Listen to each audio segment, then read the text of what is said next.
हमारी शहादत से ये देश अपने आप पर गुमान करता है। तो तिरंगा किसी के लिए कपड़ा हो सकता है, तिरंगा हमारे लिए एक जिंदा आत्मा है। जब शहीद तिरंगे में लिपट के आता है, उसके धागे धागे रेशे रेशे में लहू के धारे बहते हैं। और यही तिरंगा हमारे देश का प्रतीक है, जो हमारी आत्मा है, और यही हमारा कफन है। 1 लाख सैनिकों का लहू इस तिरंगे के धागे रेशे रेशे में बहता है। बता देना चाहता हूँ उस मंच से इस सरकार को कि या तो हमारी मांग स्वाभिमानता के साथ में मान ले, हम भीख नहीं मांग रहे, हमारा हक लेने के लिए आए, किसी भी सूरत में लौटेंगे नहीं।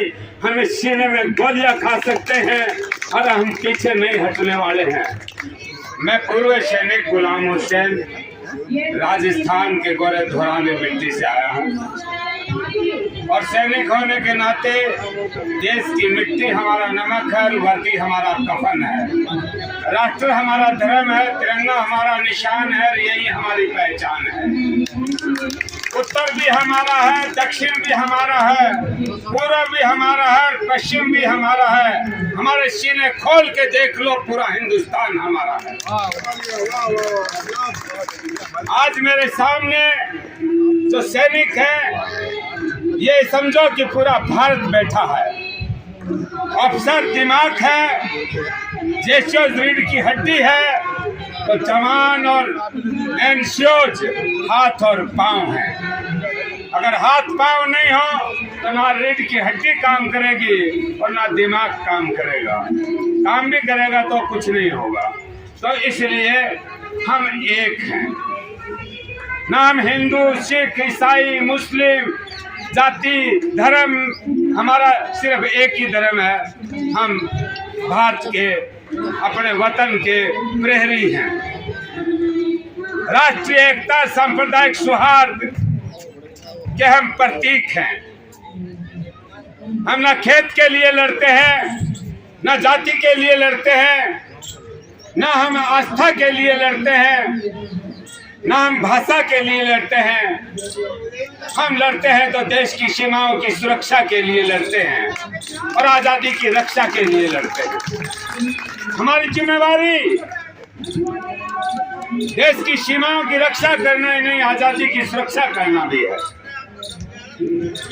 और आज हम आए हैं अन्याय के खिलाफ न्याय के लिए, अपमान के खिलाफ सम्मान के लिए, और शोषण के खिलाफ अपने हक के लिए, मानसिक गुलामी से आजादी पाने के लिए। हम सैनिकों के साथ जो भेदभाव हुआ है तीसरे पे कमीशन के बाद, और हमारी खामोशी को ये सरकार कमजोरी समझती आई। देरी से टूटने वाली खामोशी बहुत खतरनाक होती है। हमारे आज आप लोगों को इस बात का मालूम होना चाहिए, और अपने अपने जिसके पास मोबाइल है वो लाइव चालू कर दे तो बहुत बढ़िया होगा। इस बात का मालूम होना चाहिए कि हमारे साथ कितना घोर अन्याय हुआ। सरकारों ने हमारी तरफ नहीं देखा, और ना हमारे अफसर साहिबान ने हमारी तरफ ध्यान दिया। सरकार का को भी इस बात को याद नहीं दिलाया कि आज हमारे जवान कहाँ जा रहे हैं। 70 से पहले एक अध्यापक प्राइमरी का, उसकी 50 रुपया बेसिक होती थी, और हमारे सेना के जवान की 55 रुपया होती थी। अफसोस कि आज प्राइमरी का अध्यापक रिटायरमेंट के वक्त 76,000 पर चला जाता है, और उसकी 38,000 बेसिक पेंशन होती है। उससे पहले उनकी पेंशन कम होती थी, और हमारे जवान की पेंशन 18 से 21,000 है। जवान एनश्योर्ड, यहाँ तक कि नायक सूबेदार 24,000।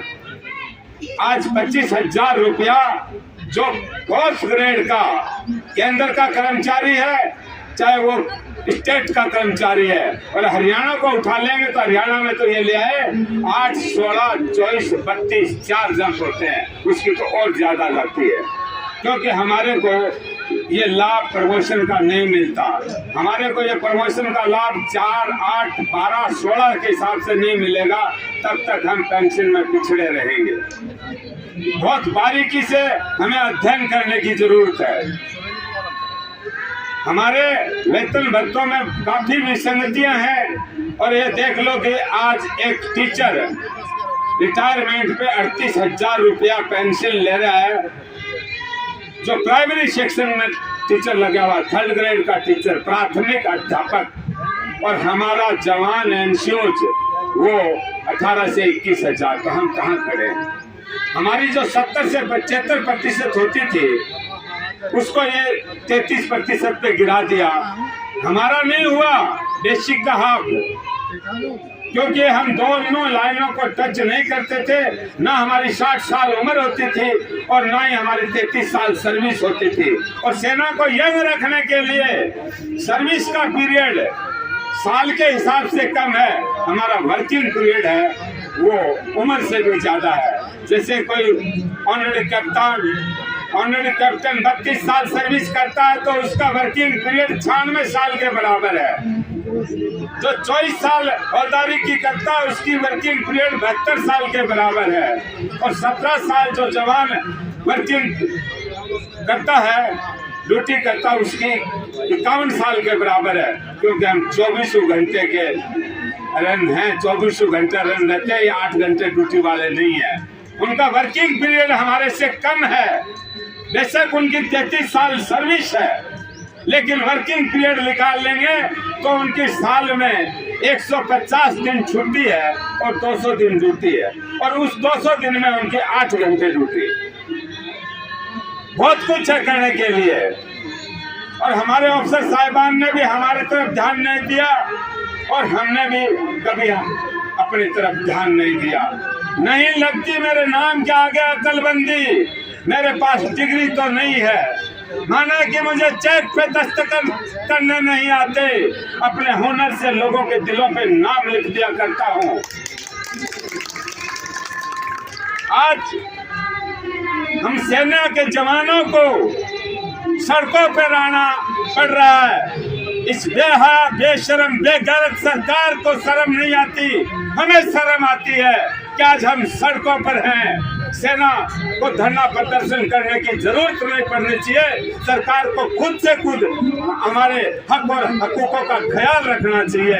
लेकिन ये गूंगी बहरी सरकारें हमें आजाद भारत का गुलाम नागरिक समझ के रखा है। जिस देश की फौज आजाद वो देश गुलाम, और जिस देश की फौज डिसिप्लिन के अंतर्गत गुलाम होती है वो देश आजाद होता है। जब देश गुलाम था तो हमारी आजाद हिंद फौज थी, और जब देश आजाद हुआ हमारे आजाद हिंद फौज के जवानों ने, सैनिकों ने अपने प्राण निछावर करके गुलामी की बेड़ियां काटी, तो हम आजाद हिंद फौज के हम सैनिक बने, हम उनके उत्तराधिकारी हैं।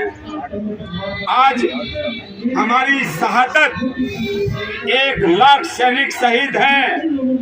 62 की, 65 की, 71 की लड़ाई में हमारे 11,000 सैनिक शहीद हैं, और छापामार लड़ाई के अंदर हमारे 90,000 सैनिक शहीद हैं। लोग कह देते हैं कि 71 के बाद लड़ाई नहीं हुई। हम सन 62 से अपने ही देश के छापामार आतंकवादियों से लड़ते आ रहे हैं। आप मणिपुर को उठा के देख लो, नागालैंड को उठा के देख लो, मिजोरम को उठा के देख लो, असम को उठा के देख लो, नक्सलवाद को उठा के देख लो, जम्मू कश्मीर को उठा के देख लो। हमारे देश के लोगों ने 90,000 सैनिकों के प्राण हर लिए, जिसके अंदर 650 के लमसम अफसर शहीद हैं, 6,500 के लमसम हमारे जैशो साहिबान शहीद हैं, और 93,000 से ऊपर हमारे जवान और एनसीओ शहीद हैं। हमारी शहादत से ये देश अपने आप पर गुमान करता है। जो तिरंगा किसी के लिए कपड़ा हो सकता है, तिरंगा हमारे लिए एक जिंदा आत्मा है, हमारे लिए एक जिंदा आत्मा है। जब शहीद तिरंगे में लिपट के आता है उसके धागे धागे रेशे रेशे में लहू के धारे बहते हैं। स्वतंत्रता सेनानियों ने गोरे अंग्रेजों के साथ लड़ाई लड़ी, लाखों कुर्बानियां दी और इस तिरंगे के अंदर लिपटे। ये तिरंगा स्वतंत्रता सेनानियों की देन है और यही तिरंगा हमारे देश का प्रतीक है, जो हमारी आत्मा है और यही हमारा कफन है। 1 लाख सैनिकों का लहू इस तिरंगे के धागे धागे रेशे रेशे में बहता है। और हमें ये कल कह देंगे कि आतंकवादी हैं, ये टुकड़ा टुकड़ा गैंग है, तरह तरह के लांछन लगाएंगे। आपको याद होगा इससे पहले जब किसान आंदोलन चला था तो इसी तरीके के लांछन लगाए गए थे। और हम किसानों के बेटे हैं, हम किसानों के बेटे हैं। एक खाकी वर्दी में है, एक ग्रीन वर्दी में है, तो एक मजदूर है।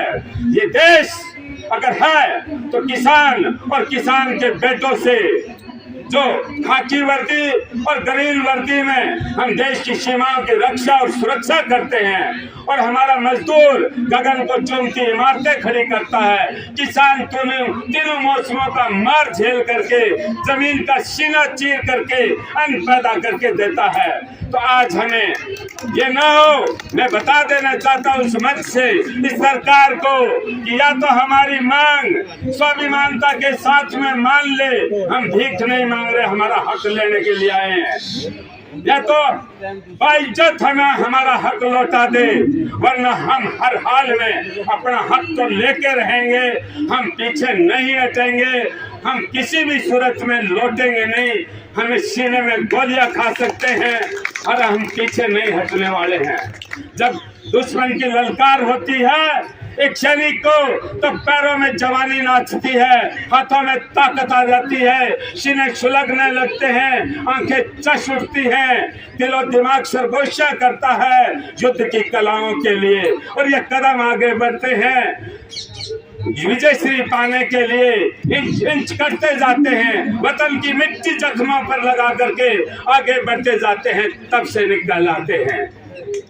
काली में अंधेरी रातों में तपते रेगिस्तान पे उछाले मारते हैं और नदी नालों को क्रॉस करते हुए जंगलों को चीर कर पहाड़ों के सीने पे चढ़ जाते हैं, शीशा पिलाई दीवार की तरह डटे रहते हैं, तब से कहलाते हैं। हवा में परवाज करते हुए समुद्रों की लहरों पर बैठ करके दुश्मन से टकरा जाते हैं, दुश्मन को चूर चूर कर देते हैं, तब सैनिक कहलाते हैं।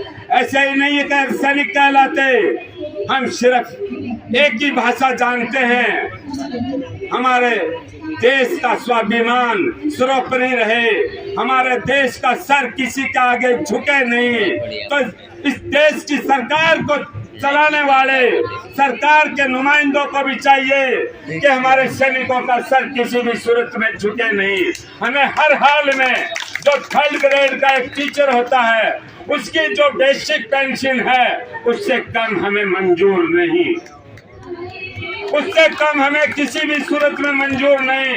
अब ये सरकार को देखना है कि हमारी 38,000 बेसिक करनी है या नहीं करनी है। एक 3rd ग्रेड का टीचर प्राइमरी सेक्शन के प्राइमरी तक के बच्चों को पढ़ाता है और हम अपने आप को घड़ करके नए रिक्रूट आते हैं, हम उनको भी तैयार करते हैं। हमारा जो एनसीओज वेपन कोर्स करके आता है, एमटी का कोर्स करके आता है, मेडिकल का कोर्स करके आता है, तो वो भी एक टीचर होता है और वो अपनी टीचिंग से जवानों को तैयार करते हैं। हम अपने आप में किसी से कहीं भी कम नहीं है। इसलिए मैं कहना चाहता हूँ सरकार को कि बुज़दिलों के हाथों में कभी राज नहीं होता और जो सर झुका के चलते हैं उनके सर पे ताज नहीं होता। हम सर उठा के चलने वालों में हैं। और याद रखे सरकार, अगर हमारे हकों को नहीं लौटाया तो हम ताज भी छीन लेंगे और राज भी छीन लेंगे। जय हिंद, जय भारत।